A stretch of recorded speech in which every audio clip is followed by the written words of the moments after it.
Selidik tambang emas ilegal pemicu kasus polisi tembak polisi di Solok Selatan. Tambang emas ilegal alias galian C di Solok Selatan menjadi sorotan karena menjadi pemicu AKP Dadang Iskandar tembak mati AKP Rianto Ulil. AKP Dadang Iskandar diduga bekingi pengusaha tambang ilegal galian C di Solok Selatan. AKP Rianto Ulil sebagai Kasat Reskrim Polres Solok Selatan menangkap salah satu pengusaha tambang ilegal ini. Setibanya di Polres, AKP Rianto Ulil didatangi AKP Dadang Iskandar. Tak lama kemudian terdengar suara tembakan. AKP Dadang Iskandar menembak AKP Rianto Ulil dini hari sekira pukul 0.43 waktu Indonesia Barat, Jumat, tanggal 22 November tahun 2023. Anggota Polres Solok Selatan sempat membawa Ulil ke Puskesmas Lubuk Gadang, Kecamatan Sangir, Kabupaten Solok Selatan, namun nyawanya tidak tertolong. Pangkal masalah polisi menembak sesama polisi tersebut diduga lantaran kasus tambang ilegal. Ketua Indonesia Police Watch (IPW), Sugeng Teguh Santoso, menduga AKP Dadang Iskandar melindungi aktivitas tambang ilegal. Diketahui Solok Selatan merupakan surga pertambangan. Bahkan, harta karun tersembunyi di daerah Solok Selatan seluas 28.840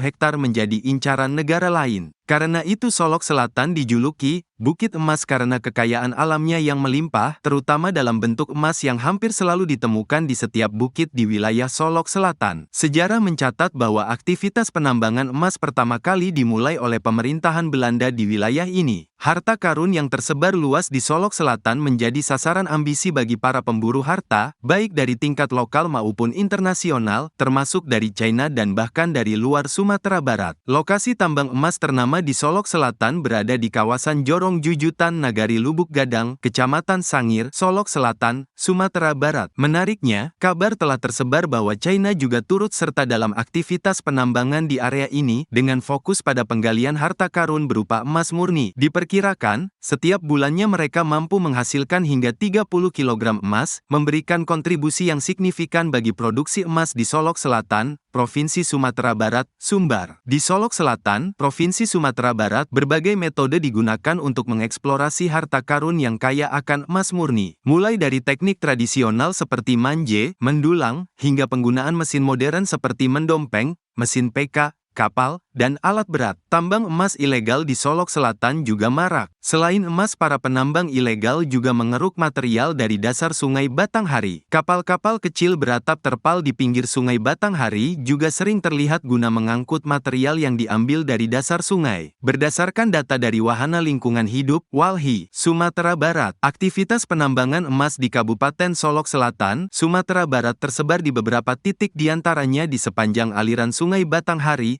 Sungai Batang Bangko, serta di Tambang Pamong dan Panggualan di Kecamatan Sangir. Hasil investigasi WALHI pada tahun 2019, sedikitnya terdapat 28 titik tambang emas ilegal di Kecamatan Koto Parik Gadang di Aceh dan 22 diantaranya sudah tidak aktif dan ditinggalkan begitu saja tanpa adanya upaya reklamasi. Sedangkan 6 titik lainnya di aliran Sungai Batang Bangko masih aktif.